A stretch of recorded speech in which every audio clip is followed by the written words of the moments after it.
ladies and gentlemen, the President of the United States of America. People get tired. They get hungry.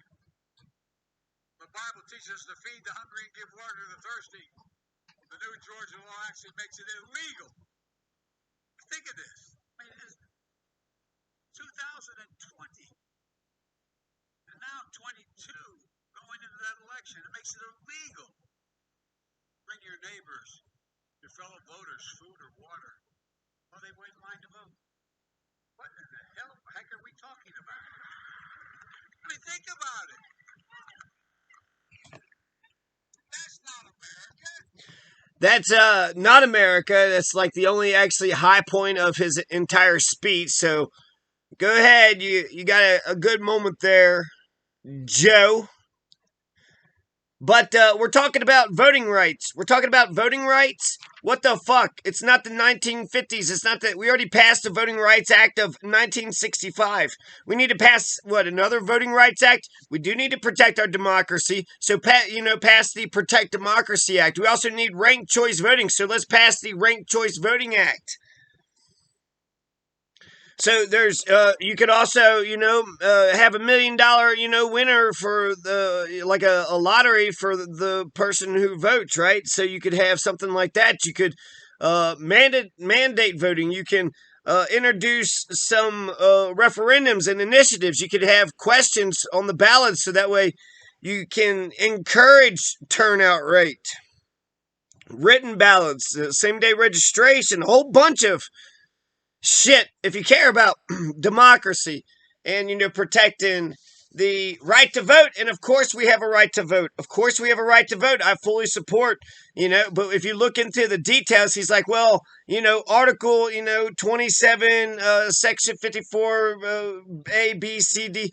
It's so embedded. It just changed this one little tiny phrase, and everything will be just fine and dandy.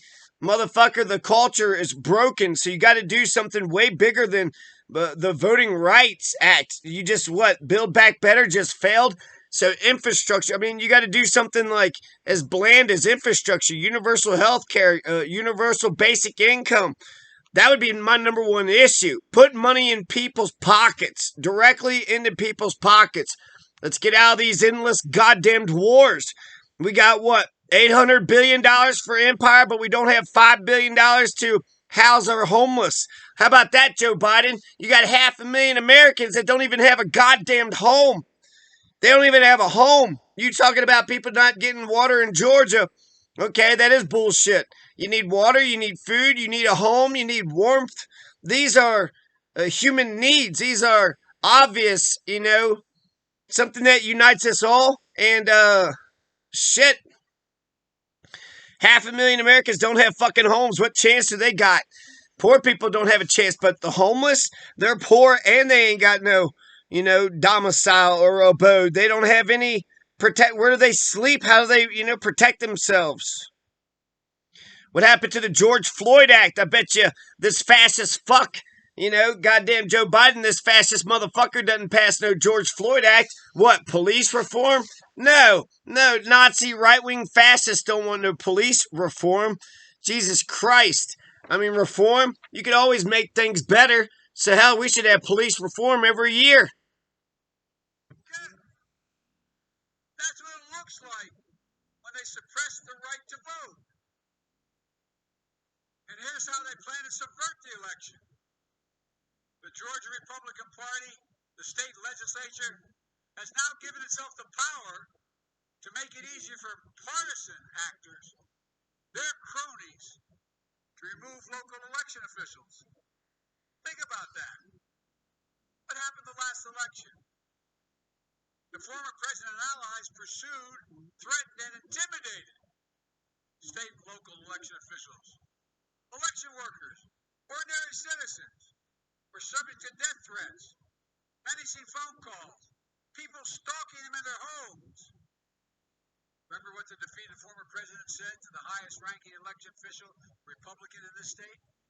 He said, quote, I just want to find 11,780 votes. Yeah, we know it's a lot of bullshit. So get ranked choice voting. You want to fix our election system? They get us ranked choice voting. So let's pass. I mean, if we're going to be, Voting Rights Act, let's pass a Right to Breathe Act, and let's pass a Listen to the Constitution Act, and let's pass a bunch of other, acts that have no teeth and is just a bunch of window dressing. It's a facade. It's a band aid for an actual problem. You're not fixing the goddamn problems. You're not fixing the goddamn problems. We're propping up the dictatorship in Cameroon. We're still in Iraq. We only left Afghanistan because we got our asses kicked. And then what about, I guess we got Julian Assange is coming into Colorado, to a Colorado jail near us soon, and Snowden, Leonard Peltier. When is Joe Biden going to pardon Mumia Abu Jamal? Hey, Joe Biden, just pardon Mumia Abu Jamal. Just pardon him. All you got to do is just with a pen. You could also forgive student debt by pen, just by pen, right? Quantitative easing. How did we save those banks? We just fucking, punch some shit in the computer, printed up a bunch of fucking money, and then the banks are saved. There you go. Forgive student debt. $2,000 a month checks. End homelessness. Do something real and significant. Actually solve one of the problems that we got. Actually solve one. We got many fucking problems. We got many fucking problems. We do have a right to vote. If there are, issues of people not having a right to vote, fuck that shit. Same day registration, written ballots. And ranked choice voting. If you really want to fix the election system, ranked choice voting. Colorado's democracy is the best democracy probably in the country.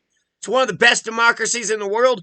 But to make it a perfect democracy, we need ranked choice voting. So to see America actually lead on an issue, Andrew Yang is talking about forming a third party basically solely based on ranked choice voting. Ranked choice voting helps independence. Ranked choice voting encourages, more debate, more discussions, more the way, in a fair society, in a sane and fair society, the best ideas would prevail. But if we're not talking and discussing, if we're censoring and, if we're not actually having a real conversation, we're not going to find out what the best ideas are. So do we want to hear? Let's listen to some more. And then listen to the tone. He sounds old as shit, but he's trying to be all mad, right? And for 30 minutes, he's just going to be mad about this and that. And I don't know what the effect is. I heard that Fox News or somebody said that this is beneath the dignity of the president after Trump. After Trump, this is not. He didn't say that part. He didn't say count the votes. He said find votes that he needed to win. He failed because of the courageous officials, Democrats, Republicans, who did their duty and upheld the law. But with this new law in Georgia, his loyalists will be placed in charge of state elections. What is that going to mean? The chances for chaos and subversion are even greater as partisans seek the results they want, no matter what the voters have said, no matter what the count. Was that a real human moment? Well, what is that supposed to mean? What's that supposed to mean? What is any of this supposed to mean? Let's fast forward. Does it get better? Because I get the tenor, I get the idea. Either the news or the media people can splice it and chop it up and say, here's the important parts, or maybe the Biden administration, maybe they could actually say, here were the, look what he said of this, the timestamp at 25. Check out what he said at timestamp, 28. And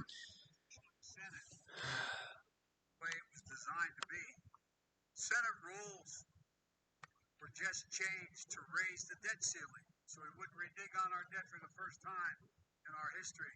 I hate that word. An economic crisis. That was done by a simple majority. As Senator Warnock said a few weeks ago in a powerful speech, we changed the rules to protect the full faith and credit of the United States We should be able to change the rules to protect the heart and soul of our democracy. Yeah, okay, so this, Joe Biden is the same person that said if Haiti sunk into the ocean, he wouldn't give a shit. He's also the person that fought against integration and civil rights. Remember Kamala Harris? You stopped me from going to school, you dirty, rotten son of a bitch. Old Grandpa Groping Sniff, right? Fucking weird motherfucker. Weird motherfucker. And not only do we not get a bold progressive, agenda, we don't even get incrementalism. Incrementalism is too goddamn fast for Joe Biden. So I'm not fooled. I think it's like they want a slam dunk. They want an issue that they say the American people will definitely be for something like this with a big pile of words. We're sick of a big pile of words. Let's have a big pile of words that actually lead to, housing and food and water and clothing and shelter and security, police reform, universal health care, and then wars. $800 billion for empire to prop up dictatorships. So, Joe Biden, I don't know what century you're living in, man. I don't know what century you're living in. But just because you didn't fight for civil rights back in the 1950s doesn't mean you get to fight for civil rights now. Maybe this is part of his evolution. Maybe he needs to fight for civil rights. And then he'll, say, okay, well, now that black people are a part of America, in his old ass segregationist head,